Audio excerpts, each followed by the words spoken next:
Tel est bien l'accent de Dorimène et d'Angélique. Tel est bien celui d'Ariste, cet honnête homme de l'école des maris qui prend plaisir à hurir son frère à force de libéralisme. La scène est célèbre. La sagesse nouvelle s'y donne le luxe réjouissant de provoquer le scandale au lieu de chercher à l'apaiser. Il est vrai qu'il y a autre chose encore dans l'attitude de Molière. Les propos de comédie sur le cocuage, la façon toujours légère dont le sujet est abordé, les railleries qui finissent par résoudre en farce sans conséquence les pseudo-tragédies de l'infidélité conjugale. Tout cela vient doubler les maximes du libéralisme galant ou courtois, mais en y mêlant un autre accent. Il suffira de comparer à cet Ariste, homme du monde et philosophe de bonne compagnie, le Chrysalde de l'école des femmes quand il engage Arnolphe à ne pas grossir l'importance du cocuage. Chrysalde, qui au début de la comédie raillait la démangeaison d'Arnolphe de se faire donner un nom noble, n'est pas seulement un bon bourgeois sans prétention.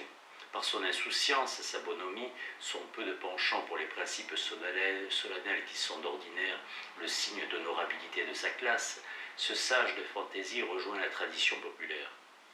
Et en effet, si quelque chose dans la sagesse de Molière vient renforcer et étoffer le libéralisme élégant des honnêtes gens, c'est plutôt que la raison bourgeoise, la franchise et l'audace toute naturelle du peuple.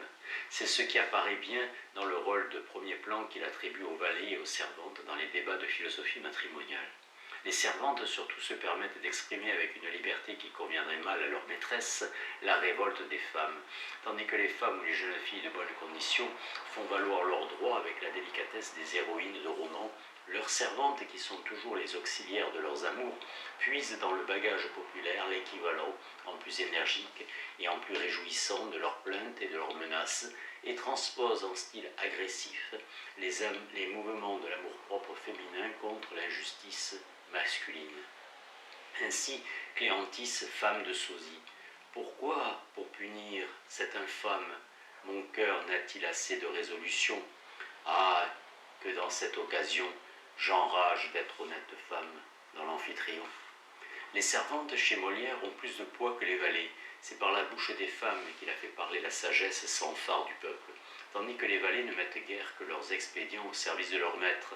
Les servantes représentent vraiment le bon sens et la vérité venant à la rescousse des droits méconnus de la femme, créature redoutable au despotisme masculin, parce que la bienséance a peu de prise sur elle. Elle jette à la figure des autorités les vérités menaçantes de l'instinct et de la justice. Toutes ces gardes-là sont visions de fou. Le plus sûr est, ma foi, de se fier en nous. Qui nous gêne se met dans un péril extrême, et toujours notre honneur veut se garder lui-même. C'est nous inspirer presque un désir de péché que montrer tant de soin de nous en empêcher. Et si, par un mari, je me voyais contrainte, j'aurais fort grande pente à confirmer sa crainte. Ou encore, voilà comme il faut faire pour n'être point trompé. Lorsqu'un mari se met à notre discrétion, nous ne prenons de liberté que ce qu'il nous en faut, et il en est comme avec eux, avec ceux qui nous ouvrent leur bourse et nous disent « prenez ». Nous en usons honnêtement et nous contentons de la raison. Mais ceux qui nous chicanent, nous nous efforçons de les tondre et nous les épargnons point. Le féminisme de Molière se présente donc comme un accord de la galanterie noble et de la franchise ou de l'humour plébéien. Et cet accord se fait en sautant par-dessus les régions de l'honorabilité bourgeoise. On peut même dire que le mélange de l'agrément noble avec la raillerie populaire définit en général le ton molièresque, que nous aurons l'occasion de revenir sur l'importance de cette rencontre qui nous oblige déjà, en évoquant à côté du Molière galant, un Molière libre et naturel, à préciser la nature de ces désaccords avec la galanterie précieuse. Il est de fait que Molière s'en est pris par deux fois au début et à la fin de sa carrière à la galanterie romanesque. Les précieuses renferment des allusions expresses au Cyrus, à la Clélie, à la carte de Tendre, et sur les trois héroïnes des femmes savantes, deux au moins, Armande et Bélise, sont entichées de la philosophie amoureuse des romans. On croit d'ordinaire résoudre la contradiction apparente par laquelle Molière est à la fois l'avocat et le détracteur de la cause féminine, en disant que solidaire jusqu'à un certain point de la préciosité dans ses revendications, il en condamne les excès et qu'entre la philosophie des Barbons et celle des femmes savantes, il adopte une fois de plus le juste milieu. La vérité semblera moins simple si l'on songe qu'en bien des cas Molière se situe par l'audace au-delà et non en deçà des précieuses. Sa philosophie de l'amour, moins épurée que la leur, plus ouverte à l'instinct et au plaisir et plus libre de préjugés moraux. C'est plutôt la philosophie des romans, dans son effort pour idéaliser l'amour, qui peut sembler un milieu ingénieusement tracé entre les interdictions traditionnelles et une liberté plus grande dont les comédies de Molière donneraient l'idée. Ainsi, il faudrait dire plutôt, pour éclairer l'attitude double de Molière à l'égard de la préciosité, qu'il se sépare de celle-ci au point où, trop timide, elle s'arrête sur le chemin commencé en commun. Mais cette façon de voir n'est pas non plus entièrement satisfaisante, puisque dans une autre direction, c'est Molière qui s'arrête le premier. Ainsi, quand Philaminte prétend élever les femmes au niveau des hommes dans l'ordre de l'esprit, ou refuse de s'intéresser aux choses du ménage, Molière rit à ses dépens, et son rire, cette fois, est conservateur. Cependant, la contradiction, avant d'être dans les sentiments de Molière, et dans les conditions mêmes où se trouve placé le désir féminin d'émancipation. Pareil désir peut se faire jour, en effet, entre deux directions, qu'une tradition toute puissante nous montre divergentes l'une de l'autre. Les femmes peuvent demander à l'encontre de la morale répressive qu'on leur impose le droit de vivre et de jouir selon le penchant de la nature, et elles peuvent demander qu'on leur accorde une dignité, un rang égaux à ceux de l'homme. Molière accède autant qu'il se peut à la première demande et ridiculise volontiers la seconde. Il s'émeut quand l'instinct est outragé, beaucoup moins si c'est la fierté ou le sens de la justice. Tout le ridicule des femmes savantes est dans leur obsession d'égalité, dans leur révolte contre la supériorité de valeur et de prestige attribuée aux hommes, car c'est bien à cela que revient en dernière analyse le problème de l'ambition intellectuelle chez les femmes. Si elles réclamaient, même avec quelques scandales, le droit de se conduire et d'aimer à leur guise, Molière les écouterait volontiers, mais justement elles se croient tenues de mépriser l'amour pour échapper à l'infériorité féminine. Molière a fait leur pruderie inséparable de leur révolte et a condamné d'un seul coup l'une et l'autre. Et cette antinomie du bonheur et de la dignité, ce n'est pas lui qui l'a arbitrairement créée. Il a trouvé dans notre condition, telle que l'ont façonné des siècles de misère et un long et un incurable divorce de la grandeur et de l'agrément. Le divorce est particulièrement profond chez la femme, en qui l'opinion commune incarne toute la faiblesse du cœur et des sens pour mieux en décharger l'homme. Sitôt donc qu'elle aspire à quelque grandeur, il faut qu'elle se renie tout entière. Il en résulte que les femmes les plus hardies dans l'ambition sont rarement capables de bonheur et d'accomplissement dans l'amour. D'où l'extrême difficulté de définir dans l'ensemble des conditions créées par le milieu social, qui sur ce point ne s'est guère modifié depuis Molière, un idéal féminin achevé, qui par quelque côté ne se ressentent des misères de la condition réelle des femmes. Les vices du féminisme précieux, ce qu'il a toujours dit réel et de guindé, la spiritualité extravagante où il fait naufrage, s'expliquent par là. C'est une entreprise chimérique et vouée à toutes les contradictions que de prétendre désavouer en soi la nature. Molière a bien vu la difficulté principale de l'idéalisme féminin. L'embarras sans issue d'une doctrine qui réprouve l'amour sans cesser de l'exalter, qui en étend partout le règne pour faire régner partout la femme, et cependant il dénonce l'écueil de l'indépendance féminine. D'où un type de femme obsédée par l'amour et révoltée contre l'amour, coquette et prude à la fois, qui est exactement celui de la précieuse. Et dans ce sens, la précieuse peut passer pour un type universel. Or, c'est bien cette contradiction et le vain effort de synthèse spiritualiste par où l'on prétend y remédier. Que d'un coup de son art Molière a diffamé. Pour reprendre les vers de Boileau, ou plus exactement, s'est proposé de diffamer. Molière n'a pas manqué une occasion de découvrir l'infirmité affective que déguise mal le platonisme des précieuses, à l'absurdité d'un amour, où l'on ne s'aperçoit jamais qu'on est un corps dans les femmes savantes. Molière oppose non pas un juste milieu, mais la force tout entière de l'instinct. J'aime avec tout moi-même, et l'amour qu'on me donne, en veux je le confesse à toute la personne. Cette défense de l'instinct se double d'une critique aiguë de l'idéalisme moral. La sublimation des désirs est illusoire. Ce que perd la sensualité, l'orgueil le gagne. L'idéalisme féminin dissimule et entretient l'ambition féminine de dominer l'homme, de l'attacher sans rien lui accorder. Non seulement, cet empire que tient la raison sur les sens ne fait pas renoncer aux douceurs des encens. mais la pruderie et la soif d'adoration se renforcent l'une l'autre. Enfin, l'insensibilité de la coquette se change en dépit violent dès que les hommages manquent. Tout le rôle d'Armande dans Les Femmes savantes est destiné à illustrer ces vérités. Molière a fait une place privilégiée parmi tous les éléments de la névrose précieuse au dispositif de guerre et de domination que ces femmes insatisfaites de leur sort maintiennent constamment dirigées contre l'homme. Armande voudrait régner sur son amant et Philamène règne sur son mari qui avoue trembler devant elle. Là où elles disent égalité, on entend revanche, et revanche démesurée, trouble, stérile et sans issue.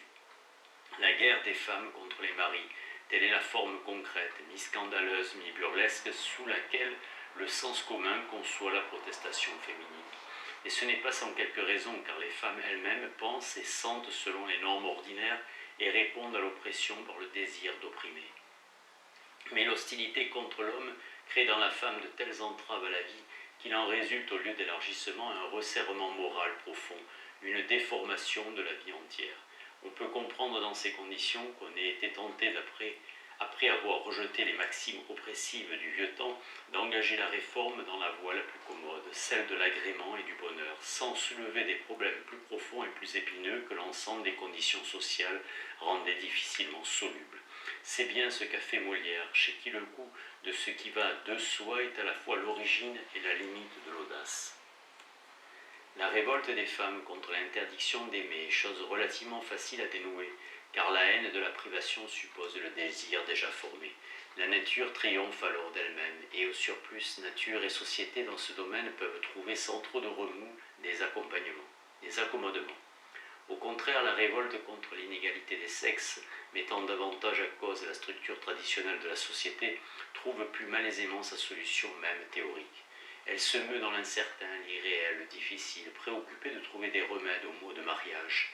Les précieuses de l'abbé de Pure imaginent les solutions les plus contradictoires, les plus extravagantes depuis l'émancipation complète par la polyandrie ou l'inconstance systématique, jusqu'à l'indifférence et à la froideur volontaire envers le conjoint, en passant par le divorce, par le mariage provisoire rompu à la naissance d'un enfant, par un système d'hégémonie alternée du mari et de la femme, par un état idéal dans lequel la nature se chargerait elle-même de punir les maris infidèles, en tournant leur jouissance en douleur ou en la faisant éprouver à la femme délaissée. Insatisfaction, chimère, embarras insoluble, ce n'est pas là de toute évidence l'atmosphère de Molière. Le plus grave est que toute cette recherche fébrile qui vise à établir des relations plus justes entre les sexes ne réussit qu'à les brouiller sans remède. On allume la guerre des sexes par horreur d'un faux état de paix, mais on est impuissant à créer une paix véritable. On dérange la vie et on trouble l'amour sans résultat. Cette sourde révolte des femmes, cet orgueil ombrageux, ces plaintes, cette ambition ne sont d'ailleurs pas des traits particuliers de la précieuse. Toute la littérature romanesque de ce temps-là en porte l'empreinte dans ses exigences, exigeantes et sensibles héroïnes, avides à la fois de tendresse et d'empire. L'abbé de Pure n'a fait que développer avec plus de franchise que d'autres les pensées et les débats qui naissent chez les femmes de ce type et dans leur entourage. On se marie pour haïr et pour souffrir, fait-il dire à l'une d'elles, dans La Précieuse. Une autre, racontant sa propre histoire, décrit en ces termes sincères la froideur de la femme mariée contre son gré. Elle est obligée de recevoir dans son sein glacé les ardeurs de son mari, d'essuyer les caresses d'un homme qui lui déplaît, qui est l'horreur de ses sens et de son cœur. Elle se trouve dans ses bras, elle en reçoit des baisers, et quelque obstacle que son aversion et sa peine puissent rechercher, elle est contrainte de se soumettre et de recevoir la loi du vainqueur. La même héroïne, en un autre endroit du roman, ne voit pas d'autre remède qu'une insoumission profonde au mari, soigneusement cultivée sous l'apparence de la résignation. La précieuse ne se marie pas comme le vulgaire, elle s'élève en se soumettant. Plus elle s'humilie, plus elle a de la fierté. Elle est mariée comme si elle ne l'était pas. Elle distingue et sépare les choses. Elle sait garder les rangs et les espaces de l'amour et de l'amitié. Enfin, la guerre des sexes proprement dite est annoncée avec un grand luxe d'imagination et d'ironie dans la dernière partie du roman, où l'on voit un vieil astrologue observer le ciel un jour d'éclipse, parmi le trouble général et prédire la revanche des femmes et le prochain établissement de leur empire. Plus longtemps l'injustice aura régné, s'écrie une précieuse, plus de temps doit régner à son tour notre sexe. Tout l'exposé du projet est remarquable par la force avec laquelle est dénoncée l'infériorité de la condition féminine, notamment le penchant de la majorité des femmes à jalouser et à décrier celles qui secouent le joug. Quant à concevoir l'égalité naturelle et tranquille de l'homme et de la femme sans haine ni préjudice d'aucune part, il serait surprenant que le XVIIe siècle en eût été beaucoup plus capable que ses successeurs. Mais cela n'a pas absolument passé ses forces, ainsi qu'en témoigne au moins l'écrit de Poulain de la Barre sur l'égalité des deux sexes, paru en 1673, et qui peut étonner aujourd'hui encore, l'auteur refusant expressément de se placer sur le terrain de la galanterie, qui de toute évidence n'est pas celui d'une égalité véritable, et fondant sur une critique cartésienne du préjugé dans le ton du Pérot des parallèles. L'affirmation d'une parfaite égalité de valeur, surtout intellectuelle, des deux sexes, prend bien soin d'écarter dès sa préface l'idée d'une revanche féminine. La guerre des sexes est le fait actuel, non l'idéal. L'égalité ne pouvait que la faire cesser. Il ne pourrait y avoir que des femmes peu judicieuses qui se servissent de cet ouvrage pour s'élever contre les hommes qui les traiteraient comme leurs égales ou leurs compagnes. Pour Molière, au contraire, comme pour la majorité de ses contemporains, l'égalité des sexes revêt l'aspect de la guerre et de la division. Et comme il n'aime les nouveautés que lorsqu'elles sont aisées et qu'elles vont dans le sens du plaisir, il n'a jamais évoqué le désir d'égalité chez les femmes que pour en tirer d'elles comiques aux dépens des novatrices. Chez lui, le rire, quand il s'agit des femmes, se trouve être aussi souvent l'arme du préjugé que la revanche de la nature. L'hostilité de Molière à l'égard du féminisme, naissant son intervention dès les origines du débat en faveur des idées traditionnelles, ne saurait pourtant masquer ses audaces dans la direction qu'il a choisie. Bien des héroïnes de ses comédies ont encore de quoi scandaliser passablement les familles bourgeoises. À Armande, il passerait pour folle, mais Agnès pour vicieuse, et nul n'ignore que le second grief est beaucoup plus grave que le premier. La précieuse, en se révoltant contre la servitude du mariage, se refuse en même temps au plaisir, et c'est un avantage incontestable aux yeux des moralistes. Agnès, moins révoltée au fond et moins ombrageuse, va droit à ce qui lui plaît avec une spontanéité qui défie toute morale. Le moyen de chasser ce qui fait du plaisir dans l'école des femmes. C'est en quoi Arnolphe a tort de la confondre avec une précieuse. Dans ses explications finales avec Arnolphe, elle incarne un défi si tranquille de l'instinct à toute contrainte. Son ingénuité est si redoutable qu'on a rarement osé regarder bien en face cette inquiétante créature. La séduction qui émane d'elle est d'autant plus scandaleuse qu'elle triomphe plus aisément, qu'elle dissipe dès l'abord les fantômes que la morale crée autour du désir. Danger, péché, perdition. C'est cette beauté toute évidente que revêtent en elle les mouvements de la nature et l'absence même de perversité dans le désir, qui font crier à la perversité les descendants spirituels d'Arnolphe. Elle ne s'insurge pas contre la morale, elle l'ignore et la démontre inutile. Ce qui distingue Molière, ce n'est pas tant d'avoir représenté l'instinct tout-puissant, mais d'avoir accepté sympathiquement cette toute-puissance. Que les commandements de la nature soient malaisément surmontables. Cette objection traditionnelle à l'idéalisme moral n'avait pas en elle-même une signification subversive. Molière, dans la mesure où il pense que l'instinct naturel gouverne la vie, ne pense pas autrement que les barbons qu'il ridiculise. Arnolphe et ses pareils, loin de nier la force des tentations, en sont littéralement obsédés. La chair est faible est leur axiome principal. Mais le sens du réel peut aussi bien conduire en morale à la rigueur qu'à la facilité. C'est ce qui peut créer un semblant d'accord parfaitement illusoire, en une certaine sagesse bourgeoise, et celle de Molière, distante l'une de l'autre de tout l'intervalle qui sépare la méfiance de la sympathie. Toute la question du naturalisme de Molière est là. Il y a un certain naturalisme qui, dans la toute-puissance reconnue de l'instinct, dénonce la toute-puissance du mal et qui croit suffisant de montrer l'homme soumis à l'empire de la nature pour avilir l'humanité. Dans une semblable attitude, le goût du scandale se mêle curieusement à la sévérité. Déjà, au Moyen-Âge, la critique des sublimations courtoises comporte en même temps qu'une intention édifiante un parti pris de cynisme à l'égard de l'amour et de la femme. La femme curieuse d'amour est l'objet de satires méprisantes, où le ton goguenard et la morale chatouilleuse vont de pair. Cette attitude jouit en tout cas d'une assez grande fortune dans la littérature anti-romanesque du XVIIe siècle. Les Barbons se montrent volontiers cyniques dans leurs propos. Ils affectent de ne voir partout qu'adultère et débauche. S'ils sont sévères pour l'instinct, leur plus grand désir est d'en constater les ravages. Dans la maison d'autrui, tout Arnolphe est là. De même, la satire 10, X de Boileau, n'est qu'un mélange constant de railleries cyniques sur la fidélité conjugale et d'axiomes moraux ultra sévères. Pour lui, comme pour Arnolphe, l'honnête femme ignore l'amour et les cocus remplissent le monde. Il n'est pas étonnant que cette pièce ait provoqué une levée de boucliers parmi les tenants du bel amour. Elle était comme le corps de doctrine des Barbons, introduit inopinément dans la grande littérature. Mais si la polémique d'un Perrault ou d'un Pradot, comme la satire 10 prétend venger l'idéalisme galant des atteintes d'un certain naturalisme, l'œuvre de Molière dessine une troisième position. Sa philosophie de la nature rend illusoires les prétentions de la morale romanesque, mais demeure dépouillée de tout esprit de dénigrement, de toute idée chagrine du bien et du mal.